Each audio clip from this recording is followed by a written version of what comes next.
이렇게 경제학적 사고는 인문적으로 파고드는 겁니다. 인문적으로도. 그만큼 나의 하루가, 나의 삶이, 나의 인생이 소중하다라는 것을 보여주고, 그래서 저는 20대 때는 투자하지 마십시오, 그런 말씀 많이 드리잖아요. 투자하지 마십시오. 하루 종일 주식 차트 보면서 하루 종일 무얼 살까 고민하지 마십시오. 20대 때는 나의 가치를 끌어올리는 데 투자하십시오. 그럴 시간 없습니다.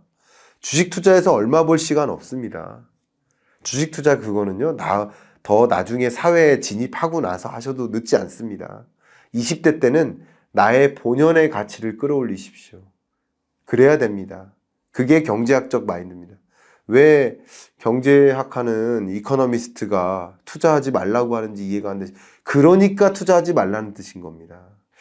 그런 내용이 담겨 있습니다. 또 우리가 고려할 두 가지 비용이 있어요. 기회비용과 또 한 가지 비용이에요. 매몰비용. 기회비용은 영어로 opportunity cost라고 하죠. 근데 두 번째는 매몰비용이라고 합니다. 이 매몰비용은 조금 설명드리기가 어려운데 그래도 좀 설명을 해내 보도록 하겠습니다.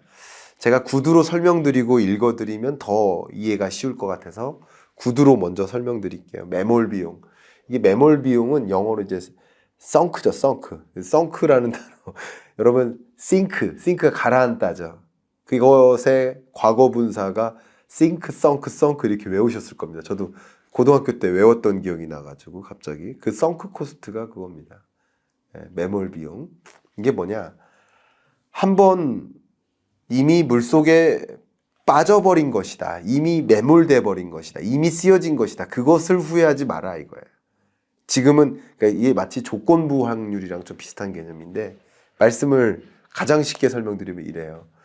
예를 들어서 우리가 전제를 다이어트에 고민이 있는 사람이라고 잠깐 전제를 깔아볼게요. 저도 다이어트에 고민이 있어요. 다이어트에 고민이 있는 사람으로서 이제 식사를 합니다. 저도 이제 어릴 적부터 어머니가 밥상을 이렇게 차려주시면 밥을 먹잖아요. 그러면 이제 어머니가 뭐라고 하세요? 밥 한 톨도 남기지 말라고. 원래 베이비붐 세대는 밥 한 톨도 안 남겼어요. 그리고 베이비붐 세대로부터 교육을 받고 자란 X세대의 경우에는 역시 그런 잠재의식이 담겨 있어서 남기는 걸 좀 어려워합니다. 근데 아예 처음부터 소위 X세대의 자녀로 태어난 우리 Z세대나 알파세대 같은 경우는 처음부터 선진국에서 태어났기 때문에 처음부터 가난함을 경험하지 못했기 때문에 가난함을 경험한 세대와 가난함을 경험한 세대로부터 교육받은 세대와 아예 가난함을 겪지 못한 세대는 이제 다른데 어쨌든 제가 말씀을 드려보면 그래서 밥 한 톨도 남기지 마라.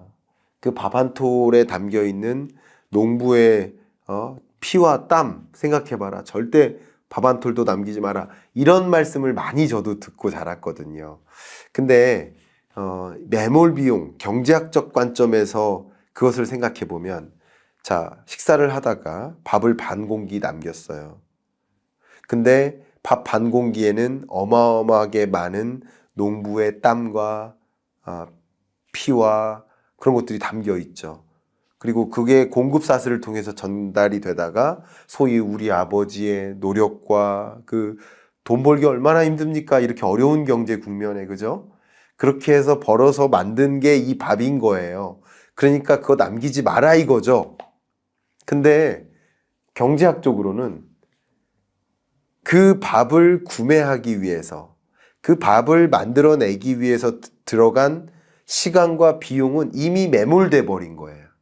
그러니까 그 밥이 한 반 공기 남았을 때 남은 반 공기를 먹는 행위가 그 비용을 다시 가져오는 데 도움이 안 돼요. 그 남은 밥을 먹으나 남은 밥을 버리나 추가적인 비용이 발생하지 않아요. 추가적인 비용을 걷어들이는 것도 아니에요. 그러니까 이것은 이미 이 밥을 이 자리에 밥상 위에 올려놓는 순간까지 이미 매몰되어 이미 지출된 돈이라고요. 그러니까 이것을 추가적으로 먹는 행위는 뭐예요? 아까워서 먹는 행위는 매몰 비용을 고려하지 못하는 비합리적인 의사결정이라는 거죠. 더군다나 다이어트를 고민하는데 이 남은 밥을 추가적으로 먹음으로써 농부의 눈물, 우리 아빠의 힘든 그런 걸 이걸 먹는다고 그게 해소되지 않는다고요. 농부가 땀이 덜 흘리는 게 아니라고요. 먹음으로써 해소되는 이미 지출된 비용이 이미 매몰된 거예요. 그러니까 합리적인 의사결정을 내릴 때는 이미 그 밥 한 공기는 지출된 비용이고 지출된 비용 하에서 내가 만약에 다이어트를 고민하는 사람이라고 한다면 다이어트만 신경 쓰면 되지 지출된 비용에 대해서 고민하지 마시고 남은 반 공기를 먹는 행위는 다이어트에 대한 대응이 비용이잖아요. 다이어트에 대한 고민과 대응이 또 추가적인 고민이거나 그것에 들어간 시간과 비용이 있다라고 감안하면 남은 반 공기를 먹는 행위는 경제적이지 않은 행동인 거죠, 오히려. 그러니까 경제적인 행위는 매몰 비용을 고려하는 의사결정이어야 된다. 주식 투자도 마찬가지예요. 이미 주가가 어느 지점에 샀든 10만 원에 샀든 5만 원에 샀든 지금 3만 원이 됐어요. 근데 내가 10만 원에 샀다고 해서 의사결정이 달라지면 안 돼요. 5만 원에 샀다고 해서 의사결정이 달라지면 안 돼요. 2만 원에 샀다고 의사결정이 달라지면 안 돼요. 지금은 어쨌든 2만 원에 온 건 똑같다라는 거죠. 잃은 건 상쇄될 수 없는 거. 지금 투자하는 시점이라든가 10만 원에 이미 샀던 사람이라든가 의사결정은 똑같아야 된다. 그러나 이 매몰 비용을 고려해서 합리적인 의사결정을 내리는 건 굉장히 어렵습니다. 그리고 납득이 안 됩니다. 그래서 제가 만약에 밥상에서 어머니가 밥 남기지 마. 이거 농부의 눈물이 있어. 뭐 이렇게 말씀하시는데 제가 엄마 매몰 비용을 고려해서 나는 밥 안 먹을 거예요. 라고 얘기하면 그 밥주걱으로 맞아요. 그러니까 그 현실 공간에서는 그 매몰 비용을 고려한 그 편익, 그 의사결정의 결과에 따른 편익보다 엄마의 감정을 더 보듬어 드리는 게 더 큰 편익인 거예요. 그러니까 그건 맞아요. 그러니까 여러 가지 비용을 고려하는데 매몰 비용이냐 아니냐라는 것을 판단하고 의사결정 내리는 것은 매우 중요한 합리적인 의사결정을 내리는데 매우 중요한 것이다 라는 것을 강조하는 표현입니다. 그래서 이 책에서 28페이지에 매몰 비용에 대한 이야기 재밌죠 여러분? 근데 매몰 비용에 대한 이야기 더 추가적으로 해드릴게요. 지출된 돈과 사용된 자원은 매몰 비용이다. 그러니까 약간 이런 거죠. 연인이 1년 동안 만났어요. 근데 분명히 이 사람과는 헤어져야 된다고 판단이 내려졌어요. 술버릇도 안 좋고 미래에 뭐도 없고 이 사람하고 만날 필요가 없다고 생각이 됐어요. 성격도 안 맞고. 근데 그동안의 추억 때문에 남자들은 뭐 그동안에 내가 했던 선물들 때문에 그게 아까워서 더 만나야 된다? 이것은 매몰 비용을 고려하지 못하는 연애 행위라는 거죠. 지금이라도 헤어져야 되고 헤어지는 것이 더 나은 의사결정이다라고 한다면 그동안에 지출된 그 비용은 고려하지 않고 의사결정을 내리는 게 합리적이다. 다만 제가 인간사에 걸쳐서 매몰 비용을 설명을 드렸지만 인간사에 있어서는 참 매몰 비용을 고려하고 의사결정 내리기가 어렵습니다. 그러나 기업의 재무적 의사결정, 가계의 재테크적 의사결정 이런 것은 조금 더 냉철하게 매몰 비용임을 고려하고 그렇게 진단하고 의사결정 내려야 된다. 정부 정책도 마찬가지예요. 매몰 비용을 고려하지 않고 의사결정을 내리면 안 돼요. 굉장히 중요한 개념입니다. 어쨌든 그렇게 도움이 되기를 바랍니다. 자, 조금 더 읽어드리겠습니다. 매몰 비용은 회수할 수 없다는 점에서 현 시점의 결정과는 경제적으로 관련이 없다. 일테면 이미 엎질러진 물이다. 이미 엎질러진 물이다라는 것을 생각해 보시는 게 바로 매몰 비용에 대한 개념이에요. 재밌는 일례가 좀 담겨 있어요. 일례를 좀 읽어봐 드리겠습니다. 하지만 사람들은 종종 너무 많은 자금이 투입돼 되돌릴 수 없는 정부 프로젝트에 관해 이야기하곤 한다. 한 예로 1971년에 미국 하원의 오클라호마주 민주당 의원 톰 스티드는 미국의 초음속 여객기에 대해 다음과 같이 말했다. 왜 지금 초음속 여객기 프로젝트를 멈추려고 하는지 이해할 수 없습니다. 우리가 지금 멈춘다면 누가 혜택을 받는지 물어보고 싶습니다. 분명히 국민은 아닙니다. 이미 투입된 11억 달러를 부담해야 하기 때문이죠. 경제학자는 다음과 같이 반박한다. 어느 쪽이든 국민이 부담을 지게 될 것입니다. 우리가 얻는 혜택이 앞으로 추가로 투입될 관리 가능한 비용보다 더 많은지 따져봐야 됩니다. 혜택이 더 크지 않다면 이미 실패한 프로젝트에 더 많은 돈을 쓰지 말고 멈춰야 됩니다. 이해 가시죠? 11억 달러가 투입이 됐단 말이에요. 근데 여기서 예를 들어서 5억 달러를 더 투자해야 돼요. 근데 5억 달러를 투자했을 때 얻는 효용이 만약에 4억 달러다. 그럼 멈춰야 돼요. 이해 가시죠? 그러니까 앞으로 갖게 될 그 효용이 지금부터 지출될 비용과만 비교해야 되는 것이지 그동안에 11억 달러를 쏟아 부었으니까 그러니까 이거 해야 되라는 것은 좋은 의사결정이 아니라는 거죠. 그러니까 정부의 매몰 비용을 고려하지 못하는 의사결정에 대해서 경제학자가 반론을 제기한 대표적인 사례입니다. 이렇게 경제학자의 세상을 보는 시각, The Economist View on the World, 세상을 보는 이코노미스트의 어떤 뷰, 이게 바로 이런 두 가지 비용을 설명드리면서 충분히 그 뷰가 좀 다르구나. 그러면 경제학자는 어떤 마인드를 갖고 있나 이런 것들을 좀 들여다보는데 오늘 이야기가 도움이 되지 않을까 이런 생각이 듭니다. 자, 이제 114페이지로 좀 건너와서요. 추가적으로 이야기를 해보도록 하겠습니다. 114페이지에서는 정부와 경제라는 대주제가 들어갑니다. 읽어볼게요. 정부가 담당하는 세 가지 개별 기능인 할당, 분배, 안정화. 정부의 기능이 뭐라고요? 정부의 정책, 재정 정책이 뭐 때문에 있다고요? 할당, 분배, 그리고 안정화. 이 세 가지입니다. 이 세 가지에 대한 논의를 가지고 경제학자의 뷰를 소개해드리도록 하겠습니다. 먼저 할당에 대해서 설명하면서 읽어드릴게요.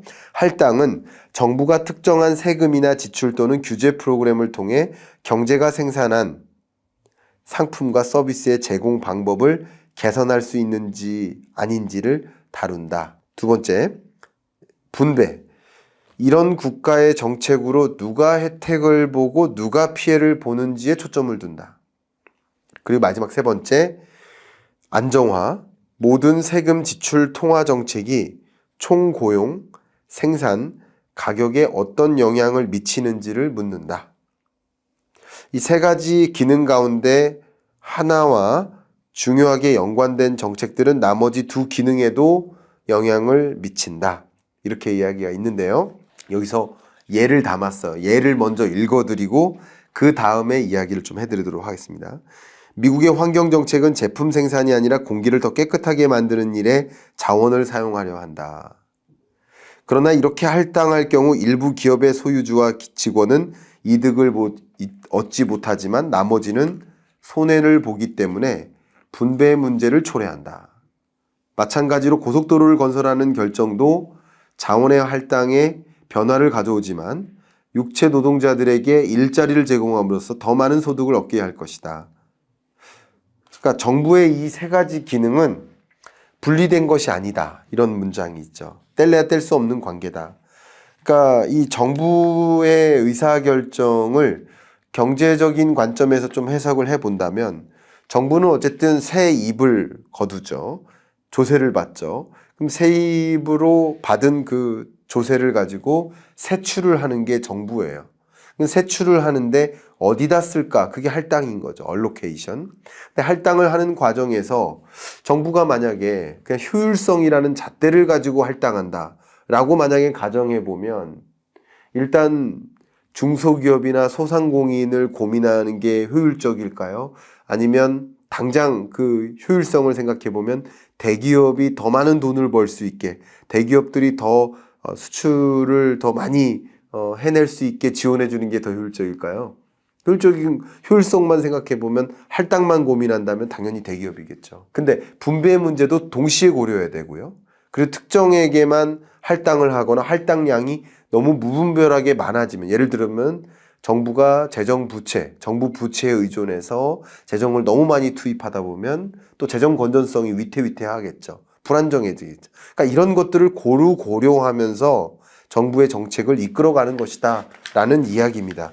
그러니까 여러분들이 이 경제의 현상을 이해할 때 정부라는 경제 주체는 어떤 의사결정을 내릴지를 좀 보셔야 되고, 그게 또 여러분들이 이제 세상을 관찰하시는데 균형된 시각을 갖게 하고, 그리고 이 자원이 어떻게 분배되고 또 어떻게 분배 문제를 또 해소하고, 또 소득 재분배죠. 소득 재분배 문제를 어떻게 이뤄나가는지 형평성 있게 그런 것을 좀 보셔야 된다는 거죠. 그런 것을 보시는데 여기서 좀 강조하는 것 중에 하나가 효율성입니다. 효율성. 저는 이 부분에 대해서 굉장히 재밌게 읽었는데요. 한번 설명드려 볼게요. 주체들이 통제하는 경제는 경제학을 모르는 사람에게 혼돈을 떠올리게 한다고 지적한다. 실제로 가격의 유연성이 있는 자유시장은 많은 국가에서 놀라운 방식으로 수백만 명의 행동에 영향을 미친다. 간단한 예로, 이 예가 재밌습니다. 연필 한 자루를 생각해 보자. 연필을 만들기 위해서 나무를 베야 돼요. 그러려면 톱과 트럭이 있어야 돼. 밧줄도 필요해요. 그러면 톱도 생산해야죠. 트럭도 생산해야죠. 밧줄도 생산해야 돼요. 자, 이것들을 또 생산하려면 철광석을 채굴해야 돼요. 철광석을 채굴하고 강철을 재련하고 모터를 또 생산해야 돼요.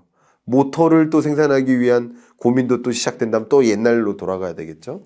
또 삼배를 수확해서 천으로 만들고, 그러려면 또 나무를 베는 작업을 해야 되고, 정말 그러려면 뭐 식당도 있어야 되고 벌목장도 있어야 되고 벌목꾼들이 마실 커피도 필요한 거예요.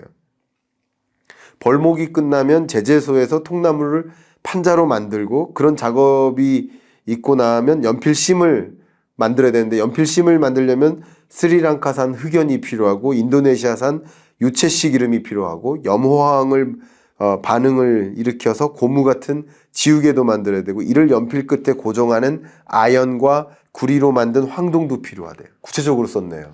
만약 지구상에 한 사람만 살고 있고 그 한 사람이 1년 안에 아니면 평생 안에 연필 한 자루를 생산할 수 있을까요? 못한다 이거예요. 시간과 지식이 부족하다. 하지만 우리는 1달러도 안 되는 돈으로 연필 한 자루를 산다. 어떻게 그게 가능한 걸 것일까? 그게 가능하게 만드는 게 무엇일까? 그게 경제죠. 그걸 가능하게 만드는 게 경제의 효율적인 시스템인 거예요.